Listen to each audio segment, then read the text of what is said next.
Hello, Internet! Welcome to Game Theory, where today we continue our analysis of FNAF's newly released ghost stories, the Fazbear Frights. Last week we covered the majority of this book's key reveals, including the massive bombshell where we visit what is chronologically the earliest Freddy Fazbear's Pizza we've yet seen, a location that we have never visited before in any of this series canon, but one that we know to have existed somewhere in the background since the release of FNAF 2. With 6 murders set in 1985, it makes it very likely that this was the mystery location to have closed down the franchise before its grand reopening 2 years later in 1987. And that, loyal theorists, is why I scrounged through every scrap of FNAF content out there, and like entered the Stitch Wraith over here. Scott throws out ideas and I'm just digging through his dumpster hoping to cobble it all together into a workable body theory thing. Whatever. As that silly children's workbook taught me years ago, some of the biggest lore reveals in this franchise can happen in the unlikeliest of places. Yeah, we're gonna reveal Golden Freddy's name in this children's workbook word search. Fantastic. Yay! Actually, it was fantastic. I thought it was a brilliant way to do it. That said, I will not forgive dabbing Chica. Never. Truly a cursed image. But you see, I think there was one other massive lore reveal hidden in Fazbear Frights, buried amongst the tales of Extreme Makeover Robot Edition and Ball Pit Time Machine. A lore reveal that is absolutely worth our time exploring today. A lore reveal that introduces us to a character who's been helping to pull the strings since the very beginning. One who's been misleading us about the horrors of Fazbear Entertainment. Someone whose importance goes far beyond just the 40 pages he appears in throughout this book. I think Into the Pit may have just introduced us to the creator of these games. And I'm not talking about Scott Cawthon. Let me explain. One of the strangest inclusions in FNAF VR Help Wanted was a reference to a game designer that was telling lies about the horrors happening at Freddy Fazbear's Pizza. We know that Fazbear Entertainment has developed something of a bad reputation over the last few decades. And while it's true that some stories associated with our name were loosely based on actual events, the majority of them were total fabrications from the mind of a complete lunatic. Lawsuits pending. And yes, that sweet, sweet piece of man candy that you see there is Scott Cawthon himself. Okay, fine, haha, funny joke there, Scott. I mean, this series likes to get self-aware. We're all familiar with that. And for a mainline title in the series, this one felt pretty extreme, but fine, cool with it. And then you keep playing the game, and what started as a one-off tongue-in-cheek joke actually becomes a critical piece of the lore. They lied to us. They lied to all of us. They told us that the whole point of this VR game was to undo the bad PR done by a rogue indie game developer who supposedly made up a bunch of crazy stories that tarnished the brand. But it doesn't stop there. There's more twists in FNAF VR than there is in a typical M. Night Shyamalan movie. Fazbear Entertainment hired the game developer. Those indie games were designed to conceal and make light of what happened. This isn't just an attempt to rebrand.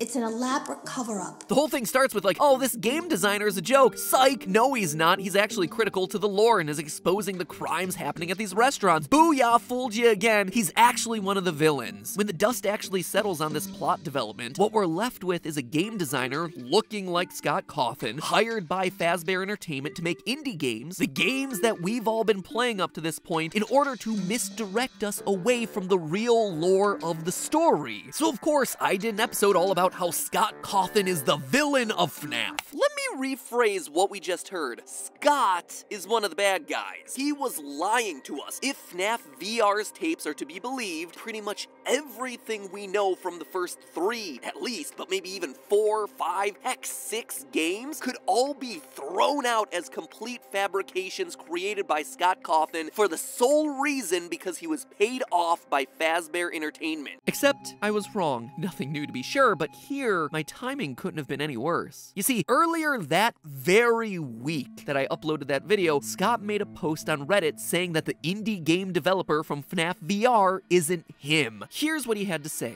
quote, "The question is this, is Scott Cawthon now a part of FNAF lore? The short answer is no. Yes, I used my own picture for this indie developer because it's an obvious parallel, but that doesn't necessarily mean that it's actually me in universe." End quote. Yeah, Scott, you remain vague and mysterious about the lore for years. Half a decade at this point, and this one little detail is the thing that you want to clarify. And you just choose to do it right before my video on this very topic, which, while it is honestly still a perfectly valid theory, gets everyone to dismiss all of the findings for that entire theory since it's the one small detail that I get wrong and everyone focuses on. I don't have feelings about any of that at all. Scott continues, quote again. So no, I'm not canon. Only the existence of a game developer that supposedly made video games based on actual events that may or may not be a cover-up by Fazbear Entertainment is canon. Keep in mind that I do tend to use pictures of me and my family in the games, just because they're so readily available. In FNAF 4, I used a picture of a mountain range that I took while I was a truck driver in West Texas. I used a picture of a snowman that me and my older sons made together. I used a picture of a pet mockingbird that we nursed back to health one year. Do these have lore significance? Well, you probably already know the answer, end quote. Oh, I know the answer, Scott. And that answer is yes! You breathe and it becomes canon.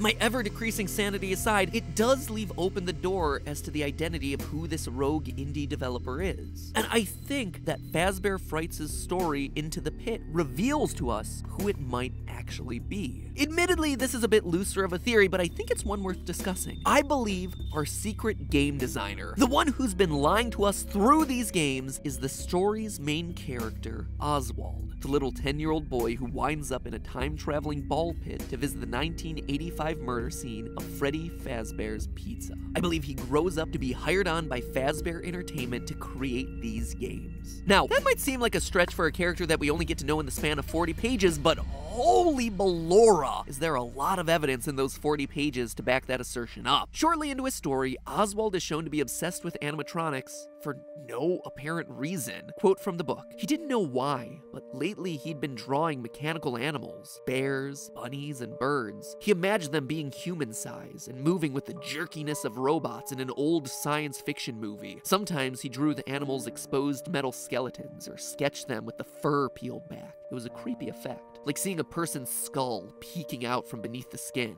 end quote. Now mind you, this is without him ever having a connection to animatronics. Heck, he doesn't have a connection to the pizzeria at this point in the story. He has never been there, nothing. This is just him naturally choosing to draw these oddly specific things without any outside references or influences. So already this boy seems to have himself a strange connection to the FNAF lore, or is just a psychopath in training, but there's more. For such a short story, Into the Pit takes a lot of time to establish Oswald as a fan of video games, B-grade Japanese movies, and manga. A lot of time for a 40-page story. We hear about him listening to video game soundtracks. We witness the debates that he has with his father over cheesy Toho-style Godzilla monsters, how funny he finds the actors' lips not matching up with the dubbed-in words in those sorts of movies. He visits the library and we hear about his enthusiasm for the latest manga installment. Now, the connection to video games is pretty obvious here, right? If he likes video games, well, there's a chance that he'd want to grow up to be a designer of video games himself. But it's his connection to old, cheesy Japanese films and manga that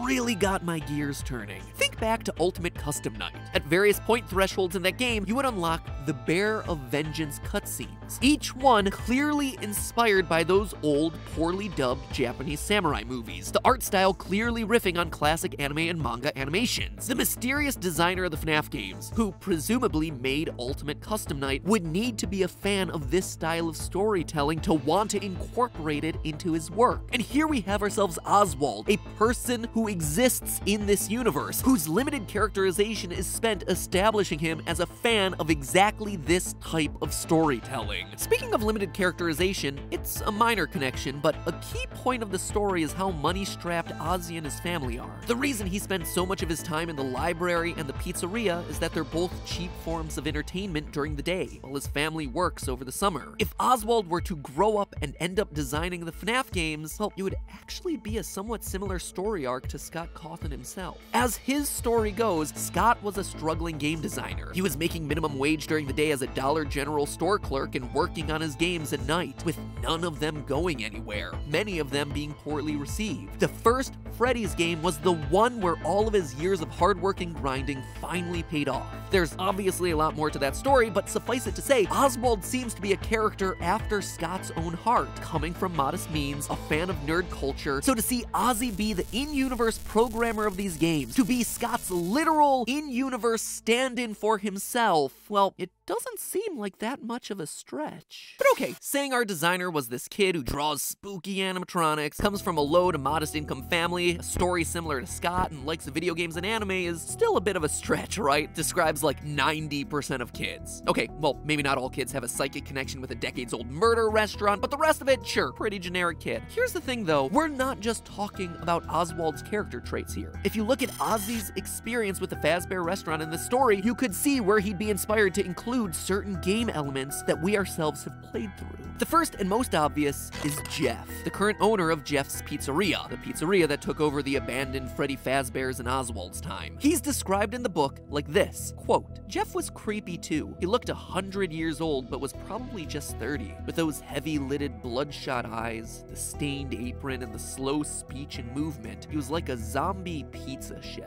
end quote. Slow movements, bloodshot eyes, zombie pizza chef with a red-stained apron. It sounds like it could very well be the inspiration behind an undead murderer in a pizzeria who refuses to die, or a walking purple zombie that haunts the streets of the town. Remember, the game designer hired on by Fazbear Entertainment was tasked to lie about and make light of the murders in the Freddy restaurants, so what we see in the games would likely be a mix of reality and fiction. Oswald could very well be pulling from his real-life experiences. I mean, the names of people Oswald encounters also have themselves an uncanny similarity to what we see in the games. Ozzy's best friend from the past is named Mike. A Mike who outright says this, quote, "You know, when I was little, I loved Freddy Fazbear's band. I even had a stuffed Freddy I used to sleep with," end quote. Wee-woo, wee-woo, wee-woo.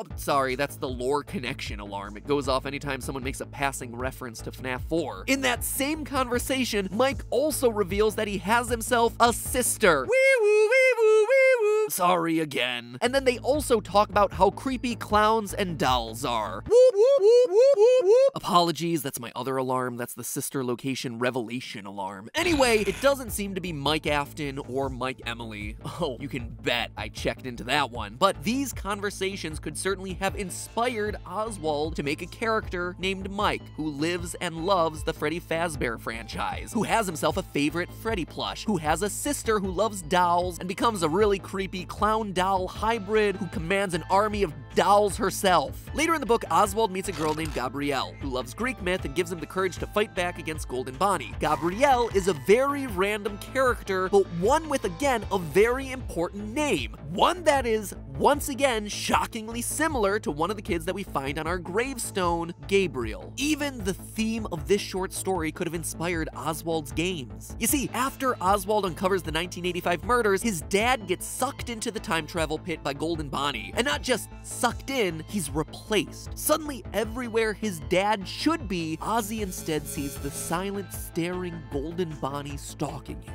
watching him. Ozzy is the only one who sees it too. Everyone else just sees his father like normal. Actually a really creepy, disturbing piece of imagery. One that gets Ozzy to question his own sanity. But it's also one that directly ties back to the core motif of the games. A father, William Afton, becoming a golden bunny to terrorize kids, including his own son. A son who then has to go out, seek, and ultimately rescue his father in order to end the nightmare. And then you just have random lines inserted into the story that kind of fit but kind of don't, but are also oddly specific to key moments throughout the FNAF franchise, like this, quote, "Every day you toss me out on the street like garbage," end quote, which are reminiscent of the FNAF 6 salvage minigames, with animatronics literally being thrown out on the street. This line, as Ozzy says it in the context of the scene, is kind of awkward, but if you're looking at it through the lens of, hey, this is actually a lore connection back to the games, now all of a sudden, it fits perfectly. There are just so many details that line up up between Oswald's character, the people he meets, and the things that he goes through that line up with someone who could have made the FNAF games, who could have concocted parts and pieces of this story. Even motive-wise, it makes sense. Maybe Fazbear hires him on because they know he knows the truth, and it's to get him to shut up. Maybe Ozzy accepts the money because A, he's poor, and B, he's scared. He knows what they can do to him. I mean, will any of this ever come into play in any way, shape, or form? Unclear, probably not, but one, it actually may be able to help us better separate out the truth from the fiction in the early games of this franchise. Like knowing zombie people were inspired by Jeff, the owner of Jeff's Pizzeria, the zombie guy, may take all of that information off the table and really let us focus in on what truly matters, a specific subset of murders. But even if it doesn't do anything grandiose like that too, I wouldn't be surprised if we end up seeing Oswald again at some point. I mean, already there's a new teaser for the next installment of Fazbear Frights, Fetch, up on Scott's website, so you can bet that we're gonna have a lot more to say about this series and its connections with the games in the coming months. But hey, that's just a theory. A game theory. Thanks for watching.